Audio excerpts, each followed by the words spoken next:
Hello everyone, I Assistant Professor Prakriti Shete from Department of Microbiology, KG Somaya College. In this online lecture, we will see the next part of the bioterrorism topic we have started in the last class. Okay, in the last lecture, we saw the definition of the bioterrorism, then the history of the biological warfare, that is the history of the bioterrorism, the evidences of the bioterrorism act. Then we saw the biohazard logo, what is the use of this logo and what are the related terms. Then we saw the ranking criteria of the biological agents. Okay, so based on this criteria, the biological agents has been selected for the act of the bioterrorism.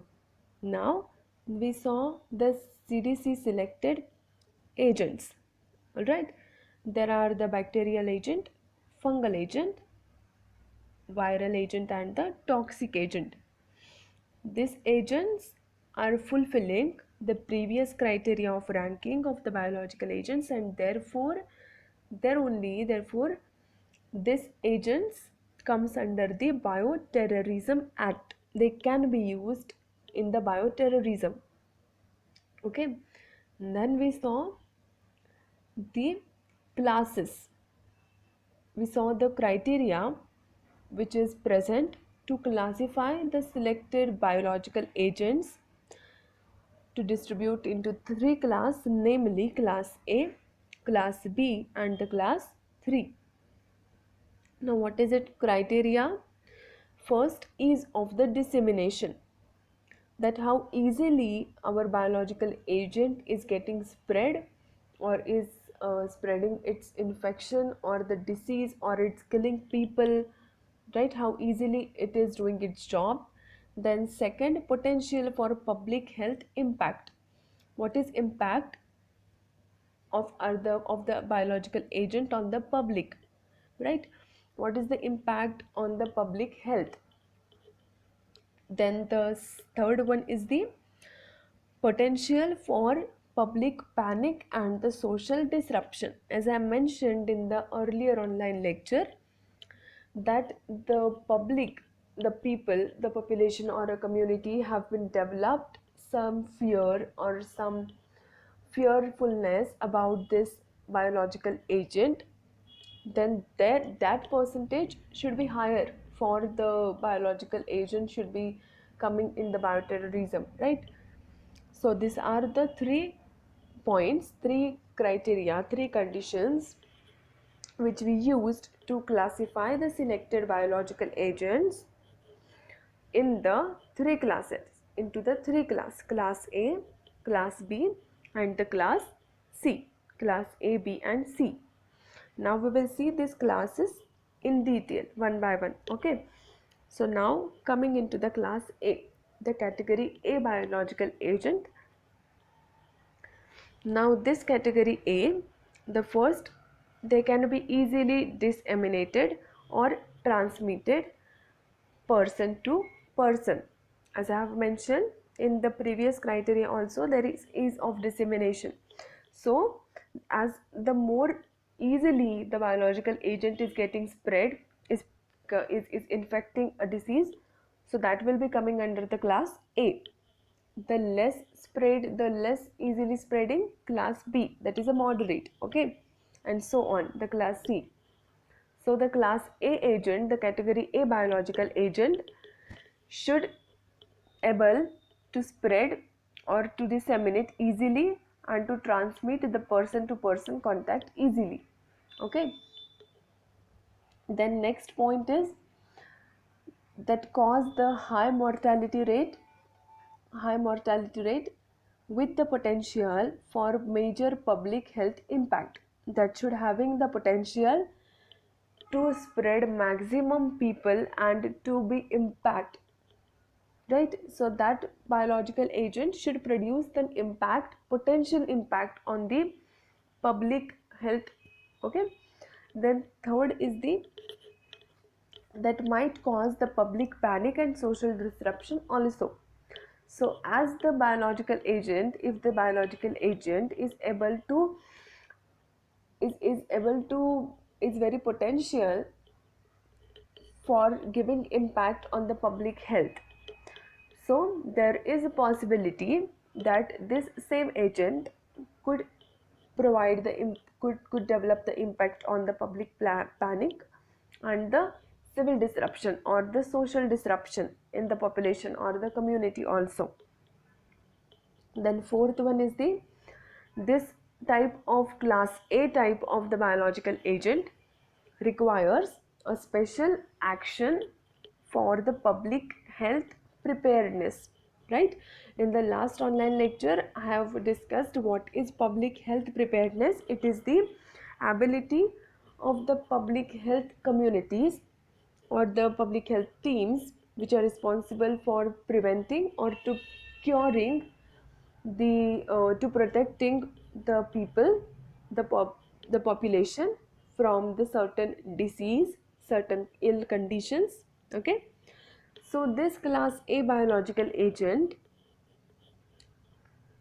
is the one against which there is no ready-made medications available, or there is no very aware medications or cures or preventions available. So that, so then only the infection will spread and the people will get killed.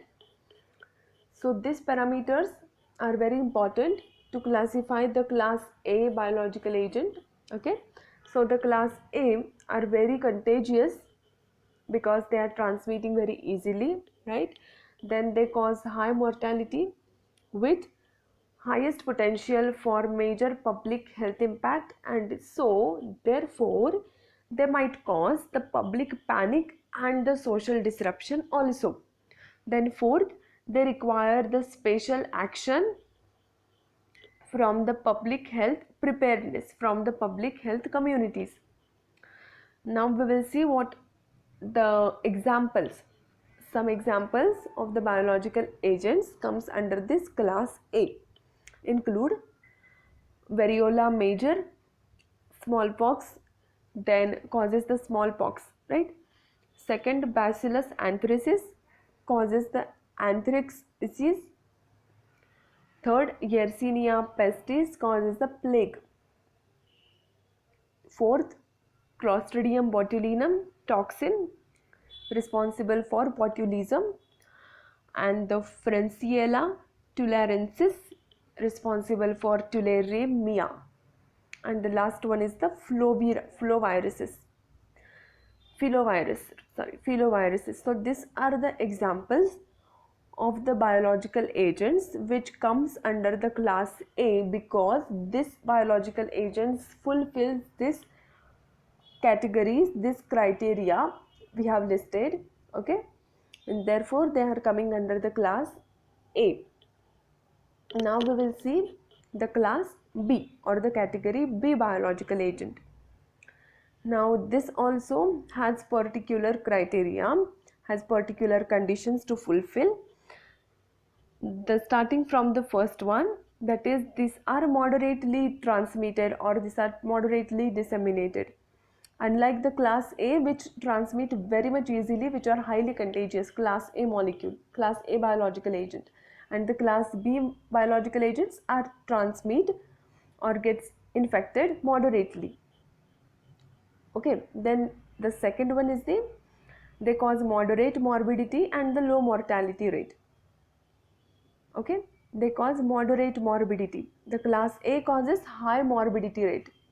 Okay, now the third point is require specific enhancements of the CDC diagnostic capacity and the enhanced disease surveillance. This is less, we can say the less effortful than the class A, because class A, in the class A type, the special action should be taken, right? And in the class B, the specific enhancement are only required. Okay, then the examples for the class B biological agent. The biological agents coming under the class B are Coxiella burnetii causes Q fever, then Brucella species causes brucellosis. The third, Burkholderia malayi cause glandular disease, and the fourth one is the alpha viruses. Okay, so these are the biological agents which fulfills this criteria, therefore coming under the class B, the category B, which are moderately contagious.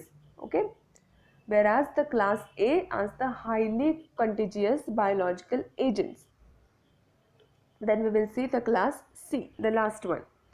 Class C include the emerging pathogens that could be engineered for the mass dissemination in the future.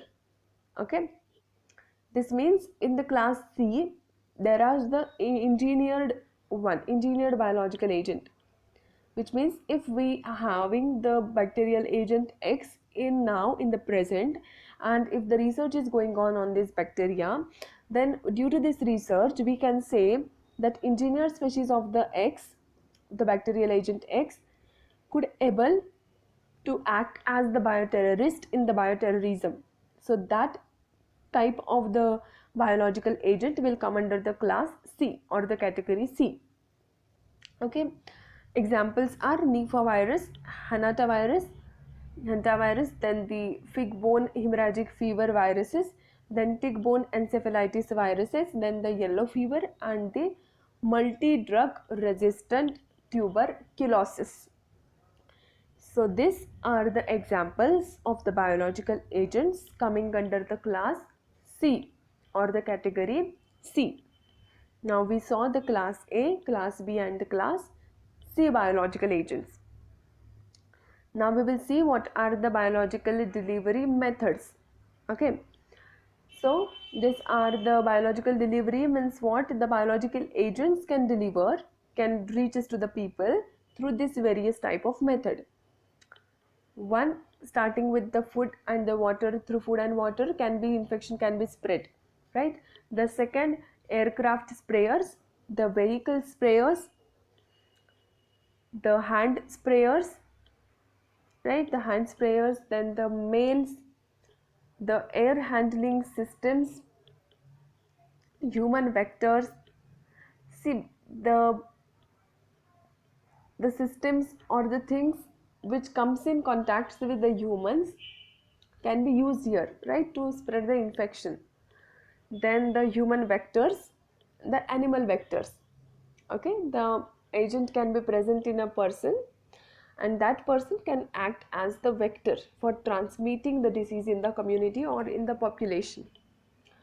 So these are the biological delivery modes, we can say, as a mode of infection or the mode of spreadness of that biological agent.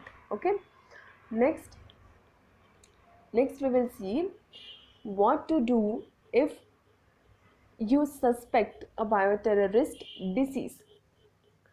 Means if we have a doubt or if we suspect that this is the bioterrorist disease, then what precautions or what measures to be taken, right, for a person is that immediately notify the hospital infection control so that they will able to do some cure or to take actions against this biological agent, right? So not many people will not get infected as we informed the hospitals or the infection control earlier. So immediately we have to notify the hospital infection control, then hospital infection control will do the isolation. Okay, then the laboratories, then hospital administration departments, then local public health departments, we have to notify this systems immediately once we suspect that this is the bioterrorist disease. If we suspect a bioterrorist disease around us in a community, in a population or in a country, right, then immediately first step what we will do, immediately we will notify the hospital infection control, laboratories, then the hospital administrations, local public health departments. Okay, then so that they should able to do some measures. Okay, they will able to do then take some actions against this. Okay, then what does public health do in a bioterrorist event? Okay. Okay, so what does public health do in a bioterrorist event? What is the role of the public health? Okay, so it assesses health impacts in the community. Then the environmental health assess water safety and the sanitization, which is very important, right? The public health nurses coordinate with the shelter operations. Then acute communicable diseases tracks the infectious disease. Then injury program tracks injuries and the fatalities. Health officer coordinate information for the public and the healthcare providers. So the public health department will do this actions in the bioterrorist event. Okay, this will assess the health impacts in the community. What are the different health impact? They will tell to the people, to the community. Then they will do the environmental health assessment for the water safety and the sanitization. They will look into the sanitization, right? Then the public health nurses coordinate with the shelter operations for curing.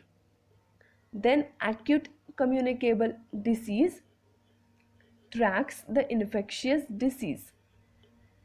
Then they will track this infectious disease, that how much people, how many people, how much percentage of the people is getting infected with this bioterrorist act. Then injury program tracks the injuries and the fatalities.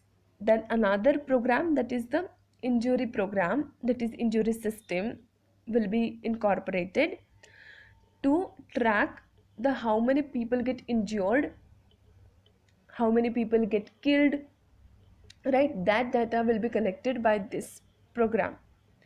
Then health officer coordinates.